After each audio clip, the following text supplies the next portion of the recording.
Sun cast a shadow,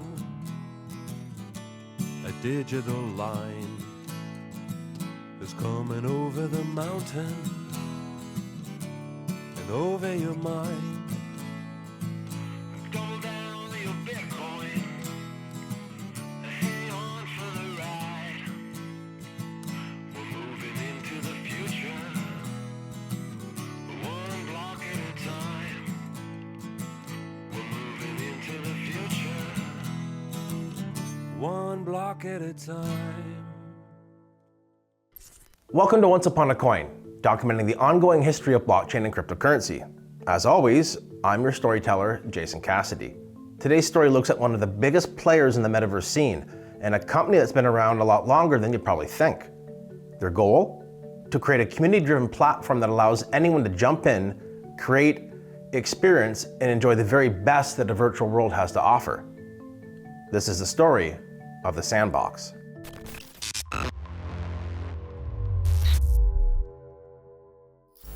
In a nutshell, the Sandbox is a decentralized, blockchain-based metaverse that allows players to create, own, and monetize their gaming experience.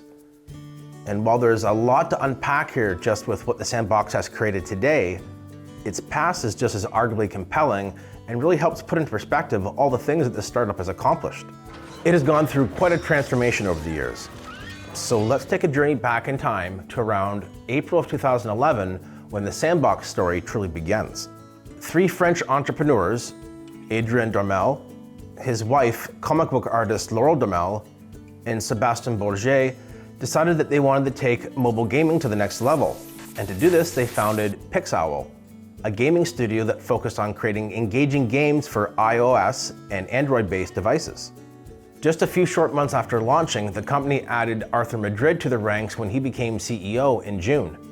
The team was now set, and they began to churn out a list of simple, yet frankly fun and engaging mobile games. The indie game studio enjoyed some initial success with the release of Doodle Grub, a cartoon-based snake game. A snake game being a subgenre of action video games where a player must maneuver the end of a growing line, oftentimes represented by a snake or a cartoon-based grub perhaps.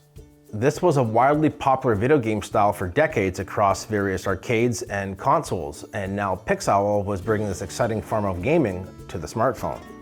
With millions of downloads for their free-to-play game taking place, Pixowl now had the confidence and the confirmation from the market to go ahead with plans on another idea they had been discussing internally. A 2D-based building game that had a lot in common with existing franchises like Minecraft, right down to the voxel-like graphics. The studio felt that there was an appetite for this kind of experience and that they could put it literally into people's hands in the form of a mobile game. The premise of the game goes something like this. You play the role of a deity apprentice who sets off to create your own universe using all the resources around you, mostly elements like water, soil, stone, and all the other usual suspects. The game started development with just a single programmer, who the studio had approached when they saw some of the work he had done on a previous project that included the building of a very robust physics simulator. Being impressed with the work he had done, Pixowl asked the programmer if he could build a casual world simulator for mobile phones and tablets. And when the programmer said he could, the studio quickly moved to build an entire team around him in support. When we approached him with the idea of making a more casual game for mobile and tablets using that concept, that engine that he developed, he liked the idea, and we assembled a team around him of a game designer and a lead artist.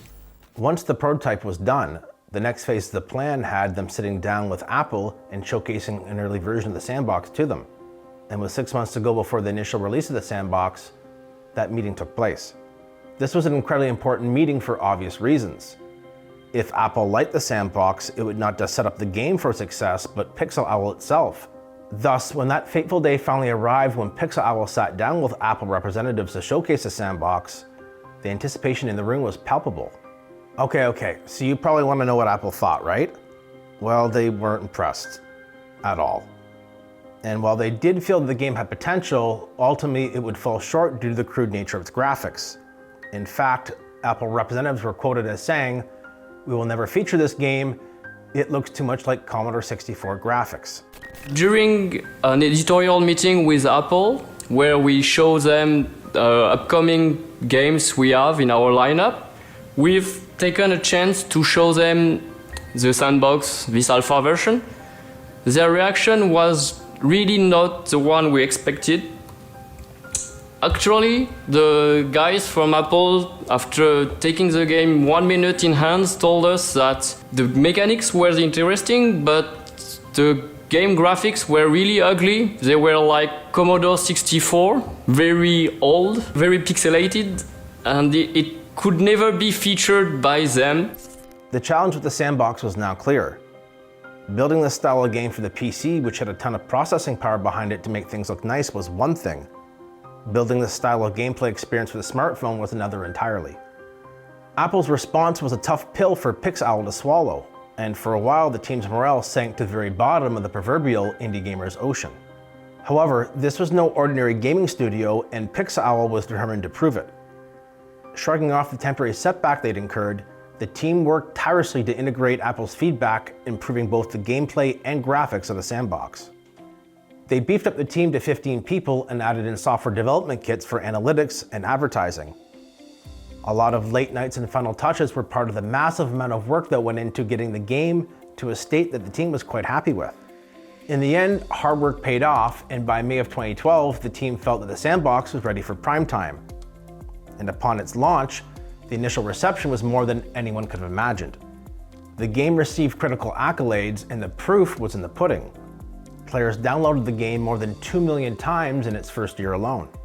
Even Apple could be seen changing its tune as it nominated the Sandbox for one of the best games on the iOS in 2012. Not giving up on their belief that they had a winner on their hands the entire time with the Sandbox really ended up helping out Pixowl as a studio. They were now firmly in the driver's seat of the indie game sector. Over the next 5 years, the studio improved its roster of games by adding in new titles such as Greedy Grub, the next incarnation of the Grub character that was first introduced years prior with Doodle Grub. Money was pouring into the studio to develop new titles, and before too long, they had amassed a diverse list of games for fans to choose from. But their flagship game was undoubtedly the Sandbox. It had grown to become one of the world's largest independent user-generated content platforms and gaming ecosystems, with 40 million downloads and over 1 million monthly active users. The victories that Pixowl was scoring in the mobile games arena hadn't gone completely unnoticed by the rest of the industry. They had developed an eclectic list of mobile games that each had their own fan following and had built out that portfolio over the subsequent years.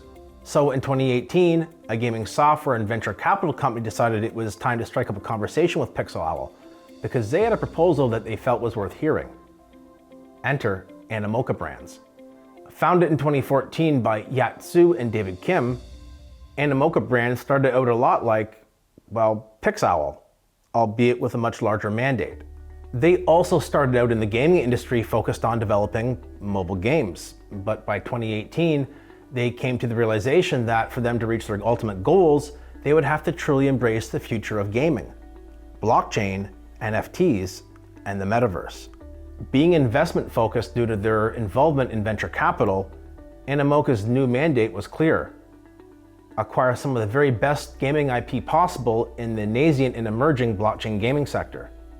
So when they sat down with Pixowl and described their vision for the future of blockchain gaming and how the studio would play a major role in that story, Pixowl was naturally delighted.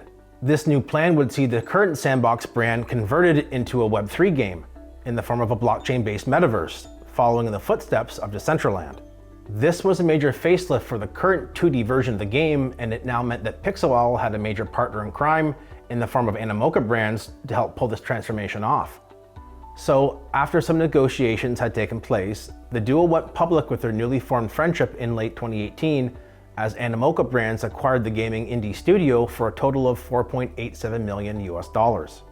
And just like that, Pixowl and the Sandbox were thrust into the crazy and ever-evolving world of crypto. The game plan was to begin the blockchain-based conversion of the Sandbox by the very next year in 2019. And they didn't waste much time on that plan because in May of that year, Animoca Brands went public announcing they had raised $2.5 million to build out the Sandbox Metaverse. The investment round was led by Hashed, the largest crypto fund in South Korea. So people were starting to take this venture seriously, and clearly some savvy investors felt that the Sandbox was going to be able to recreate itself in the image of the blockchain. Part of the conversion from a mobile game to a blockchain-based metaverse is, well, building the metaverse itself. And that would mean taking the current world, breaking it up into lots of different lands that came in the form of an NFT or non-fungible token. This is an important piece of information because the Sandbox is an Ethereum-based metaverse, and Ethereum was the platform that was chosen to build the Sandbox on top of, in part due to its great support for the NFT ecosystem. The Sandbox has a total of 166,646 lands, each with a width and length of 96 meters, making it a perfect square. In terms of going vertical, each land has a build height of 128 meters, and a single piece of land in the Sandbox is referred to as a parcel. You can join two or more adjacent parcels together to form an estate. And in the early days of the Sandbox, estates came in predetermined sizes such as 3x3, which was small, 6x6, which was medium, 12x12, which was large, and the big daddy of them all, 24x24, which were considered extra large.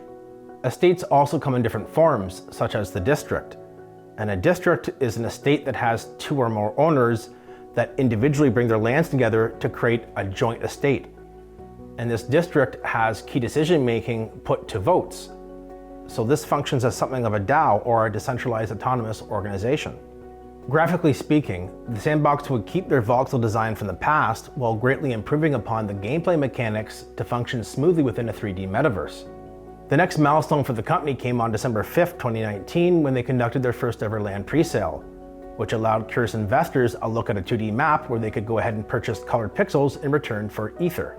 The Sandbox conducted their land sales in waves or tranches, which was probably a smart thing because this allowed them to release only a small percentage of the overall land total into the market at a time, ensuring that there wouldn't be oversaturation. This would also give them a better chance to consistently sell out their land sales, which they did. I know this for a fact as just a few months later in February of 2020, I took part in the second ever land presale that the Sandbox held. A lot of people were starting to take the metaverse concept more seriously, whether as a new technology or as an investment opportunity. So it's no surprise that metaverse news were starting to make the rounds in my OG circles around this time when the pre-sales were taking place. The land was fairly priced as well, coming in at around $25 in Ether per parcel of land. And if I remember, I bought quite a bit of it at the time as well, as I felt that the Sandbox had a good chance of success due to its association with Animoca Brands, coupled with its background in the mobile gaming industry. The Sandbox just presented itself as a legitimate investment opportunity in the metaverse at the time. By August of that year, the Sandbox was ready to introduce the world to its native token, SAND. SAND is an ERC20 token that powers the Sandbox Metaverse. They partnered up with the popular crypto exchange Binance to conduct the sale, and the results were damn good. Good enough for them to reach their $3 million funding goal. Between the successful land pre-sales and the now well-received debut of the SAND token, Animoca Brands and the Sandbox had every reason to keep their foot on the gas pedal. And that's exactly what they did. The next step in the conversion process was to start acquiring large existing brand partnerships. This would not only serve as great news since the land and the token were now trading in the public markets, but more importantly, it would prove to the public that big businesses were taking the metaverse, and specifically the Sandbox, seriously. And the brands started showing up in droves. First came the legendary gaming icon Atari, who wanted to create their own Atari-themed virtual world within the Sandbox Metaverse.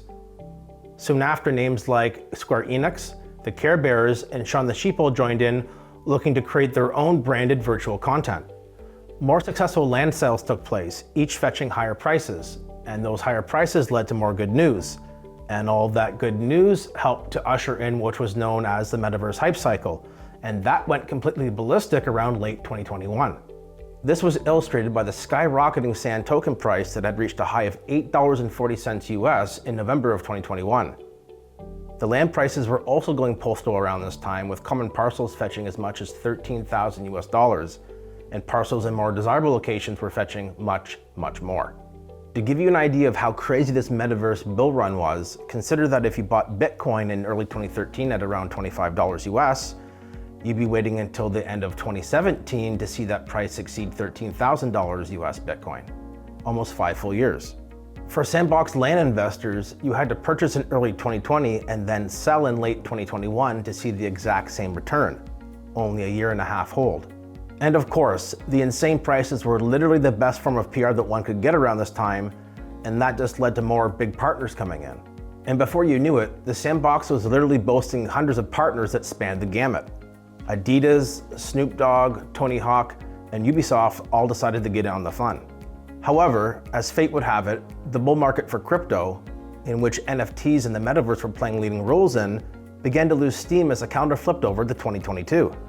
And while this did impact the price of both the Sand token and land, the Sandbox had done a great job at keeping things fresh from the user experience side of things. They made some smart moves, such as creating a $1 million fund for developers that could get grants allocated to helping build unique experiences within the Sandbox. They also announced a key partnership with Polygon, the popular Layer 2 scaling solution for Ethereum, in an effort to improve the scalability of their platform. And to further empower the community, the Sandbox announced their intent to create Game Maker, a tool that will allow users to build their own unique, fun game experiences within the Sandbox. As someone with a lot of experience in this field, I can tell you that this was a pretty clever move by the Sandbox. One of the first things that you'll realize entering into a metaverse is, well, how active it is and how much user engagement is taking place. The Sandbox put a high priority on establishing a culture of user-generated content, and this is critically important to the early success of a metaverse. When someone comes into a new metaverse, if they don't see anything happening, they can get the impression that this place is kind of dead. If they come in and see lots of activity happening, it may motivate them to go ahead and join in and start building themselves. And this can establish a positive feedback loop that plays into the whole, if you build it, they will come mantra. Today, the marketplace for the Sandbox has been completely transformed, with additions like assets, which are NFTs that can be used for in-game activities. Anything from art, wearables, equipment, pets, and much more can be used to accessorize your avatar, pimp out your land, or even design a game playable within the Sandbox. They've also done a really good job at keeping things exciting, bringing quests and other fun activities into the mix, like some of the most creative events you've ever heard of. One area the company's truly excelled at is taking large brands and creating unique and memorable campaigns around them. And this helps introduce the user base to the latest metaverse partner while having a lot of fun in the process. This helps make each new partner feel special. And it helps also give fans a reason to care about the newest resident to set up shop in the Sandbox Metaverse. The map looks completely different today as well, with many companies now firmly established within its virtual borders. One thing that's worth noting about the Sandbox Metaverse is that as of midway through 2023, it's still not technically live yet. The Sandbox map is big. I mean really big for a metaverse. And the lands are pretty damn big too. Although from a landowner's perspective, this is a good thing. Having more space to do what you want sounds like a win to me. However, that also means there's an incredible amount of space and content to render, even if it is in a lower quality voxel offering. Thus, the Sandbox has taken their time to ensure that they can offer a seamless, engaging experience within their metaverse. So, in lieu of not having fully launched yet, the Sandbox did the next best thing by creating alpha seasons, which are basically 1 to 2 month long game showcases, and players can acquire alpha passes to access the appropriate alpha season. This allows users to win prizes and get exposed to some of the best up-and-coming builders within the Sandbox, all while experiencing the metaverse as if it was already fully live. The Sandbox will continue to run these alpha seasons until it is ready to go fully live in its metaverse, and the Sandbox is currently right now in alpha season 4. All in all, the Sandbox has a lot going for it these days. It has by far the largest top list of brands in any blockchain-based metaverse, a great parent company in Animoca Brands to help them grow in the future, and a dedicated fan base that is more than willing to both work and play in the virtual confines of the Sandbox. When you take all this into consideration while factoring in the very real history that this company can build games that people love to play, then it's little reason to wonder why the Sandbox has found itself at the very top of the Metaverse mountain. Hey, maybe it's time that you check out the Sandbox for yourself, because between all the big brands, cool events, gaming companies, and tools to allow user-generated content to flourish, you may just like what you see. And if that happens, it's probably just a matter of time before I meet you on the far side of the metaverse. I hope you enjoyed today's stroll down memory lane. Until next time, have fun and enjoy life, my friends. I'll be back soon with another incredible story to tell you.